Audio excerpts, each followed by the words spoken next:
Coaches, this is Rick from The Art of Tennis. Welcome to episode 20. Today we're going to talk about what you need to study to become a tennis coach. Right, so do you actually need to study to become a tennis coach? Not necessarily. You could easily just go from playing the game and transfer into the coaching without actually studying it.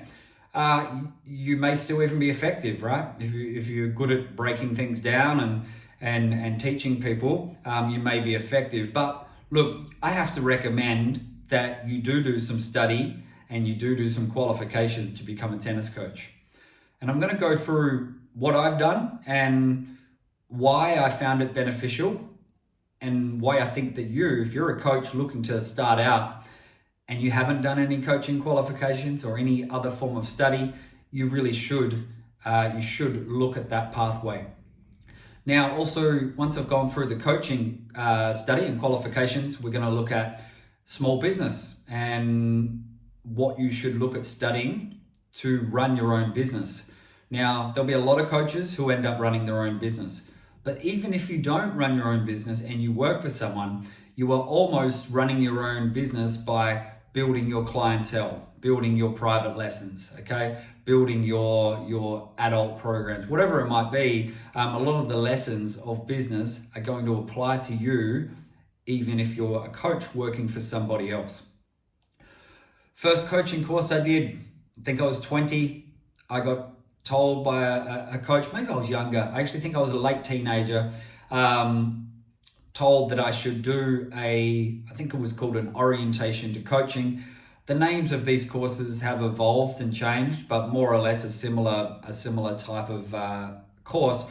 This was just a weekend course in Adelaide. I went down. I honestly don't remember too much about it. I think I was probably too young to really take it in because I wasn't coaching much. And I don't remember too much except for the coach telling me how many balls he can carry in one hand, right? Which is obviously not so relevant. But that was the first coaching course. Now that was just a weekend course you can do. But when I really started to get into it was when I moved to Darwin to become a coach up in Darwin. And I signed up for the junior development course. I actually can't remember what it was called, the junior development course. It was the level 1 course at the time. Okay, so level 1. So this course is through Tennis Australia, or even at the time, Tennis Coaches Australia. It was a 6 months part-time course. And in Darwin, being not a huge population, we did it and we had 3 of us doing the course. 3 of us with 3 really good mentor coaches up in the territory at the time, a guy called Rowan Fisher, a guy called Pat Coburn, and Warren Foote. They were all excellent coaches and had their own strengths and weaknesses. In fact, not really many weaknesses. So they were great coaches, and to be mentored by them with just, honestly, it was 2 of us a lot of the time, 3 at most, sitting around a kitchen table going over the topics in the course. So certainly learned a lot there. You learn things like, you learn how to set up a court, you learn how to set up programs for the kids to make the lesson flow. One thing coaches have a problem with if they're not experienced is it's a bit catastrophic on the court, all right? It's just not organized. Now, school teachers learn this. So school teachers, PE teachers are really good at organizing, okay? Using markers, using cones for safety and organizing their court. So you learn how to do that better and to keep the kids active. And you learn those basics of technique, all right? Now, as a player, I had absolutely no idea about how to teach a proper forehand. I do remember doing lessons when I was giving lessons as an 18 or 19-year-old, and I was teaching the one-hand backhand, and because I wasn't a one-hand backhand, I was teaching the wrong grip, right? It was almost less than continental, and it was just floppy wrist, and so I regret having to teach someone the wrong technique because I didn't know any better. So these courses can help tidy up things like grips, basic technique, and so forth. So that was what I did there, junior development course, or it was called a level 1 coaching course. A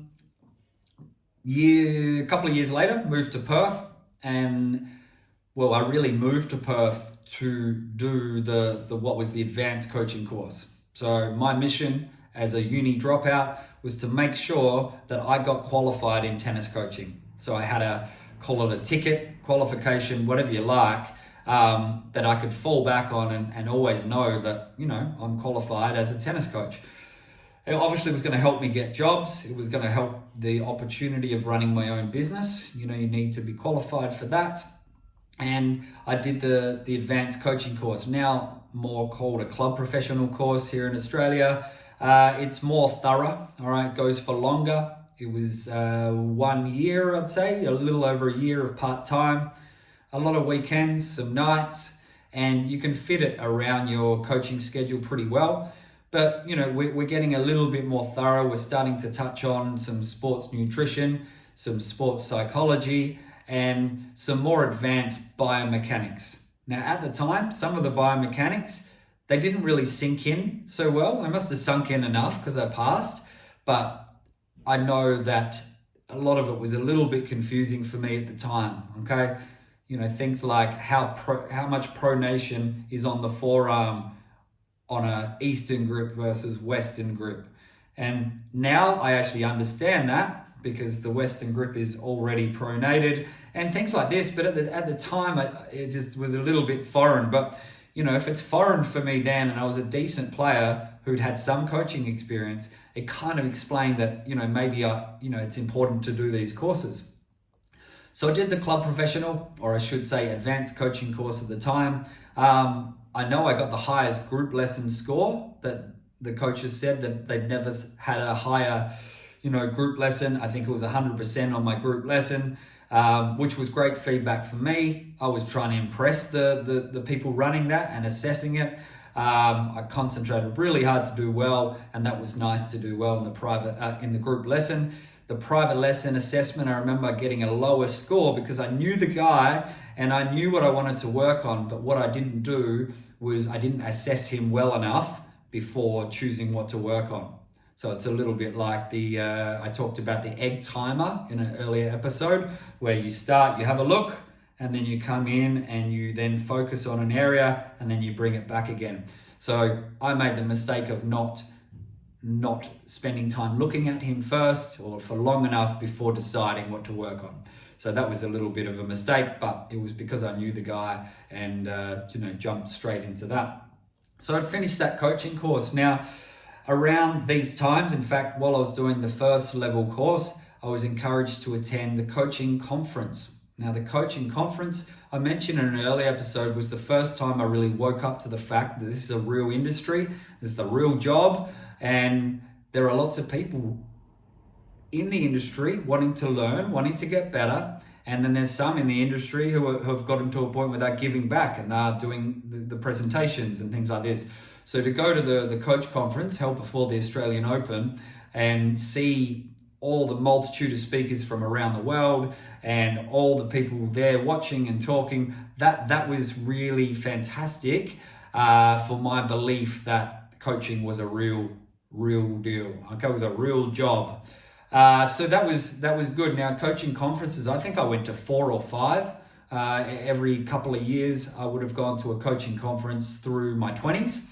And, you know, I would go again. At some point, I need to get across and go to a conference again and pick up some new learnings. We do have the opportunity to watch it online now a lot, which is great. Saves going across to Melbourne, etc. So no matter what, where you are, whether you're in America, Europe, Australia, Asia, Africa, South America, have I covered everything? You should be studying. You should be studying the craft of tennis coaching. Now, how much you study might depend on the type of coaching you're doing.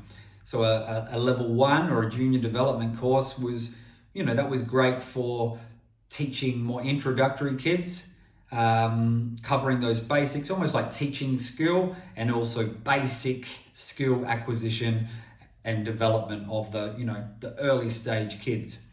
if you're wanting to work with better kids, the junior club players through to tournament, state tournament to national tournaments, you need to study a little bit more to learn more about that psychology and the biomechanics and some of the physical side, the nutrition side. So you really need to look at that. So whatever your national body has, you should be trying to follow those coaching courses. Now, there are different organizations. There are, I think in the States, is it PGA, PTA? I'm getting confused. I've forgotten. There's USTA, and then there's another organization which runs coaching courses. I'm here to say I don't think it matters too much, but I think you should do something, okay? So you should sign up, network with other coaches, ask questions, learn, etc. So I think that's really important. So we've got the courses or the tickets, if you like. Okay, level 1, level 2. There is a level 3, which is more if you're working with players at a tour level, okay, an elite type coaching course.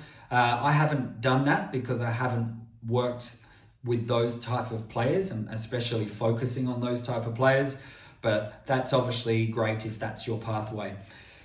So you're doing the tickets, you're doing the courses, you should be going to conferences. All right, now other things I did which I may have learned equal or more is I did a course by Oscar Wegner, who's a coach who has the modern teaching methods, MTM. He's got he was quite I guess revolutionary at the time. He really brought in open stance, right? And rather than just always the sort of stepping forwards and hitting through the ball, he looked at more open stance and rotational play, which is, and I guess he looked at what the pro players actually did versus what they were getting, what people on courts were getting taught. And so I really liked that because he was, I guess, a little bit contrarian, but it all made sense to me because I could watch the players, I could see how they play. He was also not big on worrying too much about getting your backswing too big, but tracking the ball. And if you watch the pro players, they track and then they explode into the shot. So I really enjoyed his course, which was online course. Bollettieri Academy, Nick Bollettieri. I read his book when I was 20.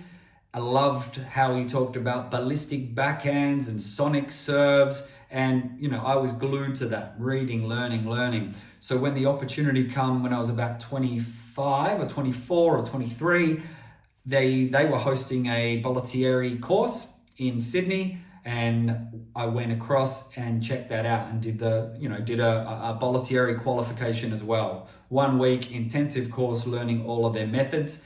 Unfortunately, the suntanned Nick wasn't across, but his main 2 or 3 guys below him were there and were, fantastic coaches who I learned a lot from. So that was fantastic. That really boosted me outside of the traditional Tennis Australia courses. And look, other ones I've done, I did Mentally Tough Tennis. There's a chap in Queensland, and Dr. Anthony Ross has a Mentally Tough Tennis course, teaches you more the mental skills that you can do, that help players with. That's fantastic. And I did a week-long workshop with a guy called Jeffrey Hodges, who runs a business called Sports Mind. Now he works with neuro-linguistic programming, NLP, and I won't go into it because I'll probably look like a fool trying to explain NLP, but effectively it's about finding little positive anchors. It's about rephrasing things in positive ways. And the one thing that stood out in this was, and also visualizing, right? Visualizing what you want to achieve. And what I really enjoyed with his workshop or his week-long course, he had one story about a snow skier who he was working with in the Winter Olympics. And she basically got her casing for her medal and sat it up on her shelf. So basically she was already planning to get the medal, but she sat it up in the shelf, and then eventually that manifested to be real.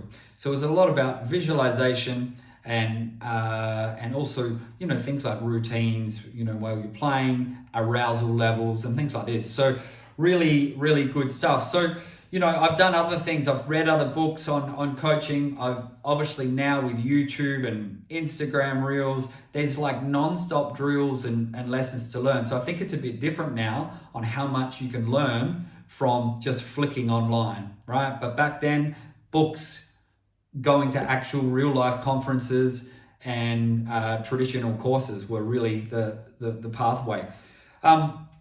So that covers what I did as a coach, to become a better coach. But what about as a business owner now? So I knew that if I wanted to get a club, I had to have some credibility on the small business front. Now, I was sort of interested in it, so I knew I was capable, but other people were not going to know. I didn't have any, I didn't have a business degree. I dropped out of that. So what I did do is I did a certificate in small business at TAFE, because I thought, okay, even if it's not that great, it's going to give me that certificate, which I can then put with my coaching qualification to be able to persuade a club to take me on. So I did that certificate in small business. It was interesting. The lecturers weren't that exciting. Some of it was a little bit boring, as some parts of business can be really boring, but other parts I find really exciting. So I did it mainly to get the certificate, okay? But I certainly learned things along the way there, all right? Now I've attended other workshops there's a guy, Dale Beaumont, had a business blueprint, Australian guy. These are weekend seminars, I guess, right? I was going to seminars. I went to lots of personal development seminars. I went to business seminars. So they're not courses as such, but they're learnings. You go to a seminar for a weekend, you learn, you take notes. So all of this adds up, and add to that, look, untold amounts of books. I've probably read 150 books on different parts of business, from marketing to brand to customer service to business planning to biographies to systems. Now, the best book on systems, a guy called Michael Gerber wrote a book called The E-Myth Revisited. Now, I'll probably talk about that in another episode by itself, but that was the best business book, which I think taught me more than maybe the whole certificate in small business. So that was handy. And what I did once I did start my business, I joined, after a couple of years, I joined a business mentor group, a small business mentor group, which was in my local, city of Stirling, where I live and operated my business. There was a group there that I would be a part of, and once a month on a Friday you would meet. They would have a speaker, and then you would be accountable to each other on what you've achieved in that month.